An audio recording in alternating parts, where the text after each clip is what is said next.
Ano ang kinakatakutan mo? May kinakatakutan ka ba? Sa isang article, dinidescribe nila ang top 10 fears na meron sa lahat ng tao. Ang iba rito ay kawalan ng kalayaan, ang kinabukasan na hindi natin nakikita, ang kamatayan, ang sakit, at ang number 1 sa lahat, kabiguan. Minsan natatakot tayo sa loob-loob natin na maging failure tayo. Baka hindi natin matupad ang mga expectations ng mga ibang tao.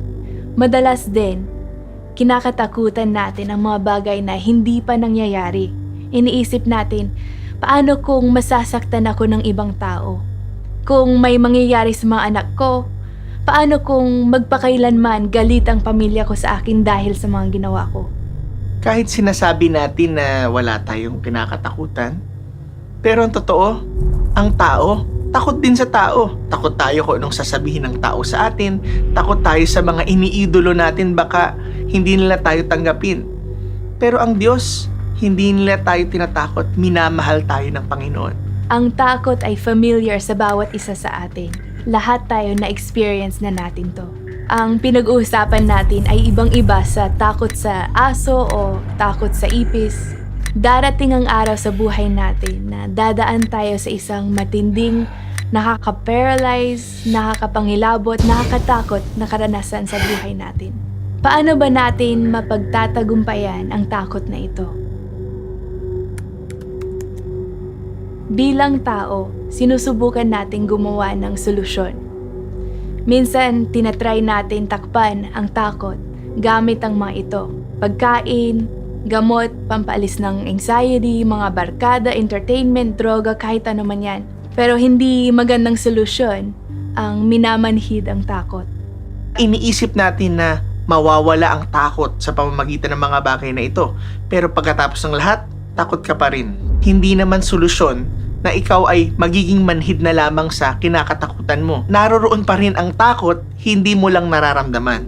The only thing na makapagpapalaya sa iyo mula sa takot ay isang bagay na mas malaki pa sa takot na yan. Ang Diyos ay mas malaki sa anumang bagay na kinakatakutan natin. Ang pag-ibig ng Diyos ang nagbibigay kapanatagan at nagtatanggal ng lahat ng takot. Ang espiritu na ibinigay sa atin ng Diyos ay hindi espiritu ng takot, kundi espiritu ng kapangyarihan, pag-ibig at pagpipigil sa sarili.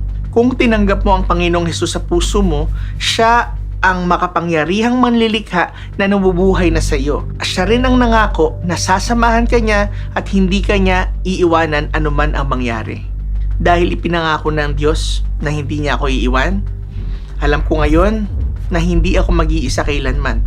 Pwede akong mabuhay na walang takot sa katotohanan na ito. Ang iniisip ko nga, bakit pa ako matatakot kung kasama ko naman ang Diyos?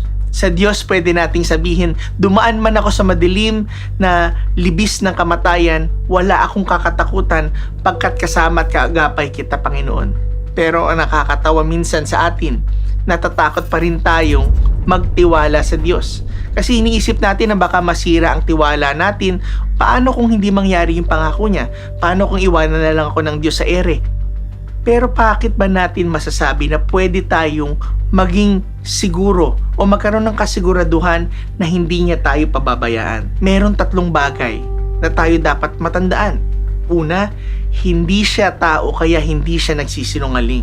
Pwede natin siyang pagkatiwalaan. Pangalawa, mabuti siya. Siya isang Diyos na nagmamahal sa atin at puno ng kahabagan. Hindi madaling magalit at ang pag-ibig niya ay walang katapusan at hindi nagwawakas. Pangatlo, siya ay makapangyarihan sa lahat. Kaya malakas ang loob natin na magsabi na ang Panginoon ang tumutulong sa atin. Kaya hindi tayo dapat matakot. Kung ano ang magagawa ng tao sa atin, hawak ng Diyos ang lahat ng mga bagay. Kaya hindi tayo dapat mag-alinlangan kung gagawin niya o kaya man niyang gawin ang ipinangako niya sa atin. Kaya sabi nga na kanyang salita, kung kakampi natin siya, kung kasama natin siya, sino ang pwedeng lumaban sa atin? Sa isip lang natin, imposibleng magpalaya sa takot. Pero sa Diyos, walang imposible. Kaya pwede palang mamuhay ng isang buhay ng may kalayaan, malaya sa takot, dahil sa pamamagitan ni Kristo Jesus, meron tayong kapangyarihan na mapagtagumpayan ng takot na yan. Sa tuwing humaharap tayo sa mga bagay na kinakatakutan natin, magdesisyon tayo na magtiwala sa Panginoong Hesus na mas malaki siya kaysa anumang klaseng takot. Ibigay natin sa Kanya ang lahat ng alinlangan natin sa buhay.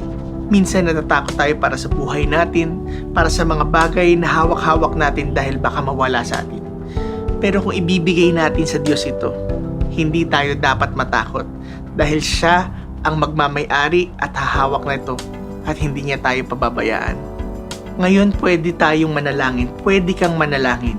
Isuko mo sa Diyos ang lahat ng takot mo. Sabihin mo, kapag ako'y natatakot, pipiliin kong magtiwala kay Jesus na nagbibigay sa akin ng kapanatagan at kapangyarihan sa takot na ito.